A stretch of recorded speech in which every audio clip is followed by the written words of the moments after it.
반갑습니다. 디모데전서 6장 1절에서 2절입니다. 디모데전서 후서는 바울이 디모데에게 보내는 편지입니다. 목회자 바울이 목회자 디모데에게 보내는 편지예요. 젊은 목회자 디모데가 어떻게 목회를 해야 하는지, 교회에서 성도들을 어떻게 가르쳐야 하는지, 어떻게 대해야 하는지, 또 어떤 태도를 가져야 하는지, 이런 다양한 내용을 기록하고 있습니다. 그러니까 요즘 말하면 목사 디모데입니다. 목회하는 디모데예요. 목회가 뭐냐면요, 말씀으로 사람을 얻는 겁니다. 교회 안에서. 말씀으로 사람을 얻으려면 사람에게 적절한 말씀을 가르쳐야죠. 사람에게 적절한 말씀요. 그래서 바울은 디모데전서 후서에 디모데에게 적절한 말씀을 많이 가르치고 있습니다. 그 디모데는 바울에게 배운 것을 목회에서 사람들에게 또한 가르치고요. 우리가 읽고 있는 디모데전서 또한 그렇습니다.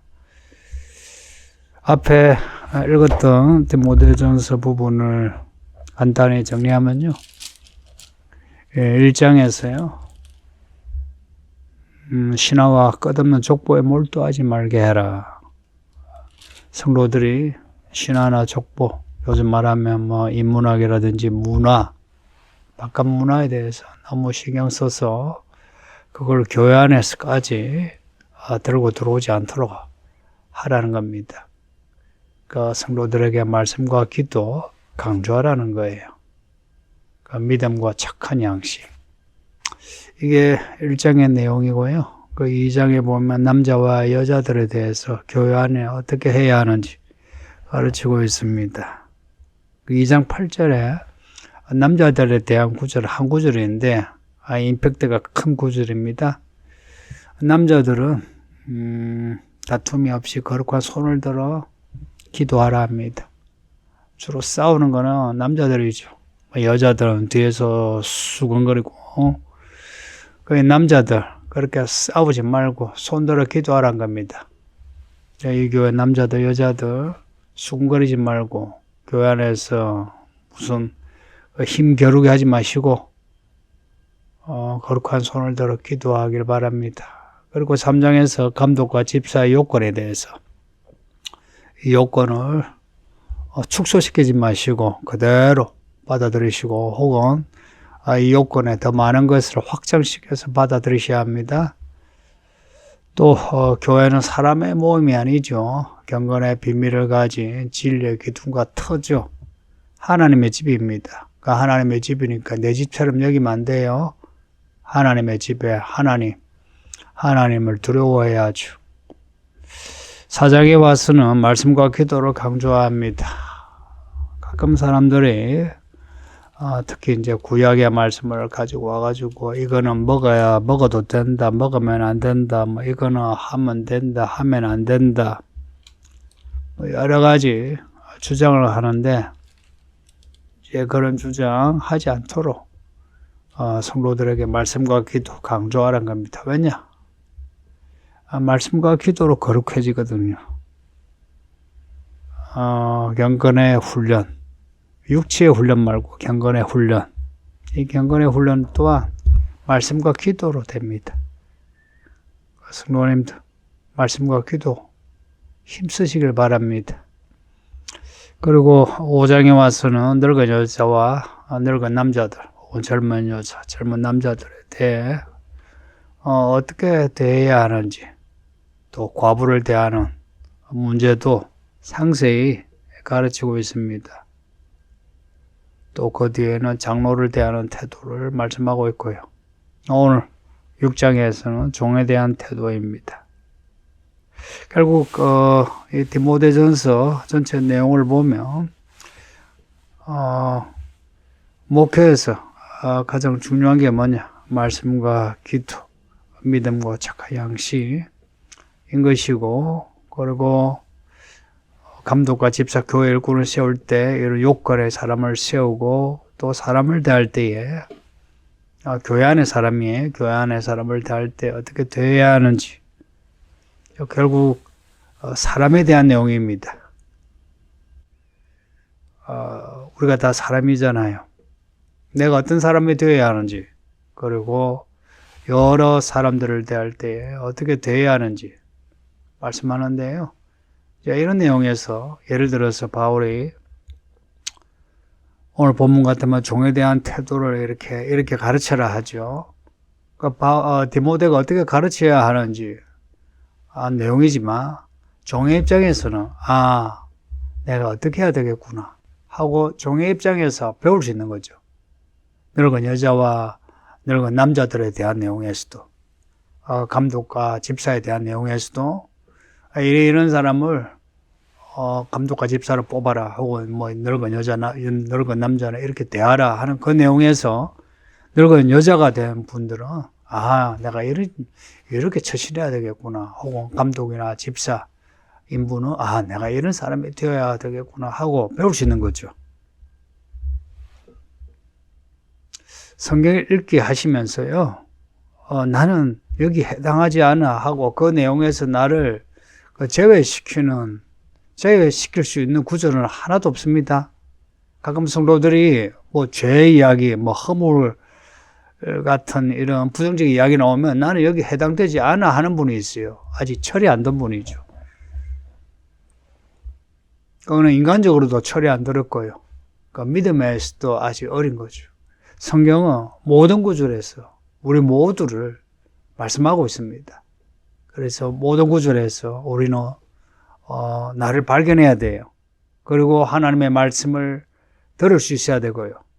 그리고 내가 어떻게 해야 하는지 지혜를 가져야 합니다. 그러니 이 모든 말씀은 직간접으로 우리와 관련되는 말씀이다. 여기세요. 오늘 본문은 종들을 어떻게 가르쳐야 하는지에 대한 내용이에요. 이걸 또 뒤집으면 종들이 어떻게 해야 하는지 가르치는 내용입니다. 1절은 멍에 아래에 있는 종들이 상전들을 어떻게 대해야 하는지 가르치고 있고요. 2절은 상전 중에 교회 안에서 같은 믿음을 가진 형제인 경우, 상전 중에 같은 믿음을 가진 형제인 경우, 상전이 이제 형제인 거예요. 그런 상전을 어떻게 대해야 하는지 가르치는 말씀입니다. 종들에게 주는 말씀인데 교회 다니지 않는 상전을 가진 종들에게 주는 말씀. 1절이고요. 2절은 교회 다니는 상전을 가진 종들에게 주는 말씀. 이렇게 말씀할 수 있습니다. 근데 요즘 종이라 하지 않죠. 종은 없지만 사실 다 직장인으로 직장을 가지고 있죠. 그래서 오늘 이 말씀에 종을 직장인으로 여기세요. 상전을 상사로 여기시면 됩니다. 다 상사가 있으시죠. 오너가 있는 분도 있지만 대부분은 다 상사를 둔 직장인이죠. 그런 직장인 분들 오늘 말씀에서 배우시길 바랍니다. 1절에 교회 다니지 않는 주인을 모시는 종들에게, 교회 다니지 않는 상사를 둔 직장인에게 주는 말씀이에요. 멍에가 나오는데 멍에가 뭔지 아시죠? 수레나 쟁기를 끌기 위해서 소의 목에 얹는 막대기, 이 걸쳐 얹는 막대기예요. 왜 그 멍에를 걸쳐두느냐? 일하라고요. 그 멍에 아래에 있는 종이나 일을 해야 하는 종이라는 겁니다. 우리 직장인들 멍에를 가지고 있지 않나요? 여러분이 그 직장에 다니는 이유, 그 직장에서 돈을 받는 이유는 일을 하기 때문 아닙니까? 소가 멍에를 가진 거나 여러분이 일을 해야 되는 거나 같은 멍에죠. 목에다가 걸쳐 얹지 않아서 그렇지. 멍에는 같은 멍에죠. 직장에서 일을 하지 않는데 돈을 주던가요? 해고되죠. 그러니 고대의 종만 멍에 아래에 있는 게 아니라 지금 직장인도 멍에 아래에 있다. 오늘 본문의 종과 같은 입장이다 이야기입니다. 멍에 아래에 있는 종은 주어진 일을 잘해야지, 그죠? 주어진 일을 잘한다는 것은 주인을 잘 섬기는 겁니다. 상사에게 잘하는 겁니다.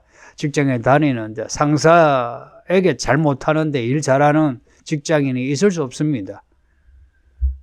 항상 상사가 주는 그 지시에 잘 따르면 일 잘하는 거죠. 그죠? 상사가 하지 말라는 거 하는데 일 잘한다 소리 못 들어요.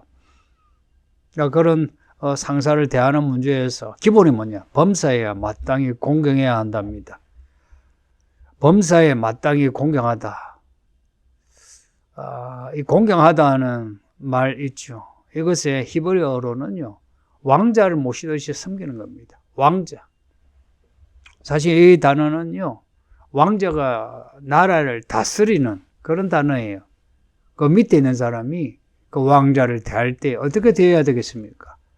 그 태도를 말합니다. 그리고 범사에 마땅이란 것은 범사에 할 때, 이것은 모든 모든 일에 있어서 그 공을 상사에게 마땅히 돌려라는 겁니다. 그러니까 모든 그 공을 상사에게 돌려라. 그러니까 범사에 마땅이라는 말을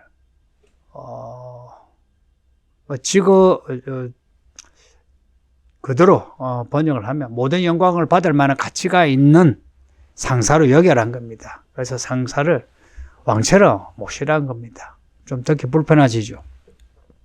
근데 여러분의 상사를 왕처럼 한번 모셔보세요.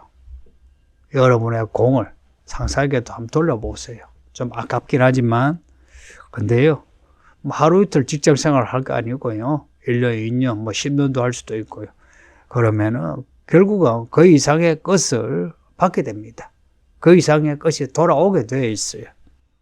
특히나 교회 다니지 않는 상사인 경우 더욱 그 상사에게 모든 영광을 돌리세요.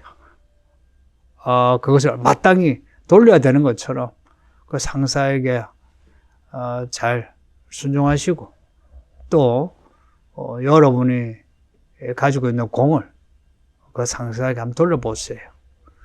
요즘과 같은 이 수평적인 민주사회에서 그렇게 한다면 참 억울한 면도 있고 불편하기도 하고 내가 왜 그렇게 해야 되나 그런 생각이 들죠. 그럼에도 이 말씀을 신뢰해서 한번 그렇게 해보세요. 하나님은 어떻게 하시나. 그 어떤 성도님이 제게 와서 제가 이렇게 가르치는 대로 했다는 거예요. 그런데 그렇게 한 상사마다 다 퇴직하고 없어졌어요. 근데 그 상사들이 뒤에 봐준 건 아닌데 하나님이 자기를 여기저기 좋은 곳으로 자리를 옮기게 하시오. 불만 없다. 하나님께 감사하다 하는 말을 하는 겁니다.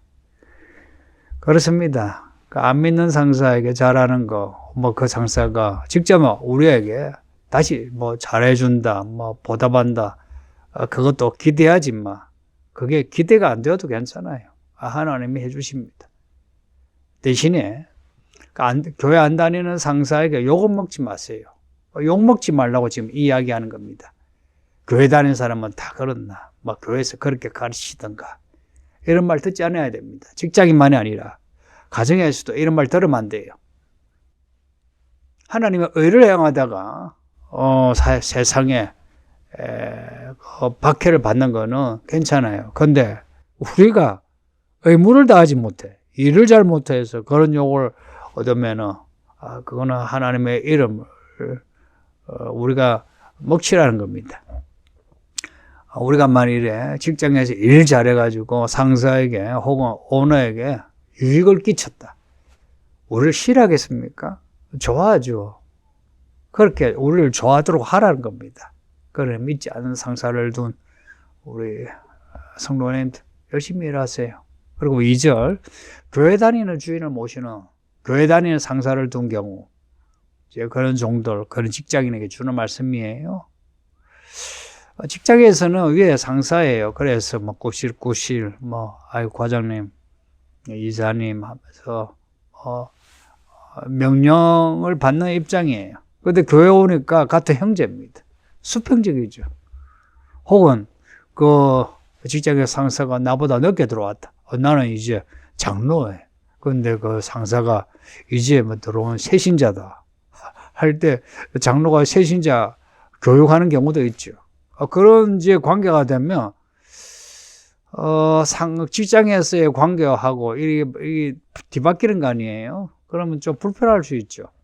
그런 경우에 교회에서는 먼저 교회 들어와 장로요, 집사요, 교사요 하고 가르칠 수도 있고 도움을 줄 수 있죠. 수평적인 관계죠. 그러나 직장에서까지 수평적인 관계에 임하면 안 됩니다. 직장에서는 상사는 상사예요. 교회에서는 그분이 나예요.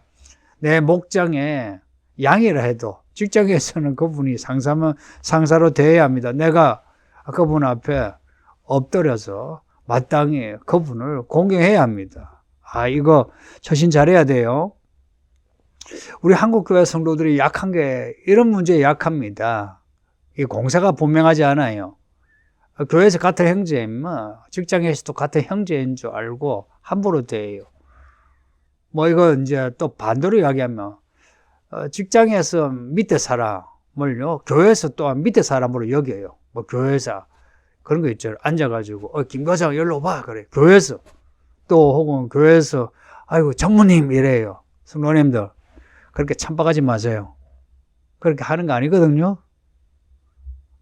교회에서는 그냥 아유 성도님 혹은 집사님 이러시지. 교회에서 무슨 과장님, 회장님, 교수님 그러지 마세요. 되게 천박하고 어리석은 겁니다. 하나님이 싫어하고 저도 싫어요. 우리 모두 싫어합시다. 그러면 믿음 생활이 안 돼요. 그 관계가 여기서 똑같이 되면 안 돼요. 그러니까 교회 밖에서 어떤 관계이든 교회 안에서 독특한 관계를 가져야 됩니다. 무슨 말인지 아시겠죠? 그리고 이 문제와 관련해서 교회 도는 말이 있어요. 같은 교회 장로나 집사에게는 교회 건축을 혹은 교회 시설을 만드는 거 있죠. 그런 거 맡기면 안 된다는 말이에요. 같은 교회 장로나 집사에게 교회 건축을 맡기면요. 부실 건축이 거의 100%예요. 시설도 부실 시설이 거의 100%예요. 100%라면 그러는데 야간 제가 들은 바는 거의 100%예요. 1, 2% 혹은 10%, 20% 있을지 몰라도 이게 무슨 말입니까? 같은 교회 장로 집사가 교회 공사를 할 때에 더 성실하게 주를 섬기듯이 하는 것이 아니고 만만하게 보고 부실 건축을 이걸 가지는 거예요. 그렇게 부당 이득을 가져놓고는 거기에서 또 감사 11조 헌금을 한다. 웃기는 일이죠. 그래서 같은 교회 장로나 집사에게 시설 공사하는 거 맡기지 말라 말이 돕니다. 그럼에도 맡길 수밖에 없는 게 장로 같은 장로 같은 안수 집사인데 하고자 하는데 목사가 안 돼요. 그러겠습니까? 저는 안 된다고 할 겁니다. 하려면은 한두 번 맡겨가지고 오히려 그런 거 있잖아요. 다른 데 맡긴 것보다 공사도 잘하고 그리고 단가도 싸게 해주면 맡기죠. 근데 똑같다면 안 맡겨요. 시설 건축의 질도 똑같고 돈도 똑같으면 안 맡겨요. 바깥에 맡겨요. 그러니까 이런 문제에서 성도님들도 저와 같이 해야 됩니다. 또 제가 안 맡겨가지고 또 여러분들이 목사가 우리 집사 싫어한다 하고 그따위 소리 하면 안 됩니다. 섭섭해도 넘어가세요. 그리고 성도들도 다 같은 방향으로 가야 합니다. 또 여러분도 부안내동 이렇게 흔들려가지고 우리 목사가 이러니 저러니 하지 마세요. 교회생활이 뭔지 압니까? 내가 하나님의 사람이 되는 것이고 그래서 말씀을 배우는 거고요. 또 누군가를 하나님의 사람이 되도록 돕는 겁니다. 그래서 성도의 교제를 나누는 거예요. 근데 그 틀이 뭐냐? 말씀의 틀입니다. 저도 사람을 얻는 목사 되고요. 여러분도 사람을 얻는 성도 되세요. 교회를 통해서 돈 유익을 얻거나 그런 거 신경 쓰지 말고요. 마음에도 두지 마시고요. 또 이런 교회 밖에서의 관계를 교회 안에서 어떻게 해야 되는지 오늘 말씀을 통해서 여러분의 지혜를 배웠으면 합니다. 기도하겠습니다. 아버지 하나님 감사합니다. 직장 생활 잘하게 해주시고 또 교회 생활 잘하게 하소서. 공사를 잘 분별하게 하시고 우리 믿는 모든 성도들의 직장에서 인정을 받게 하시고 또한 교회 안에서 또한 사람을 얻는 성도들이 되게 하소서.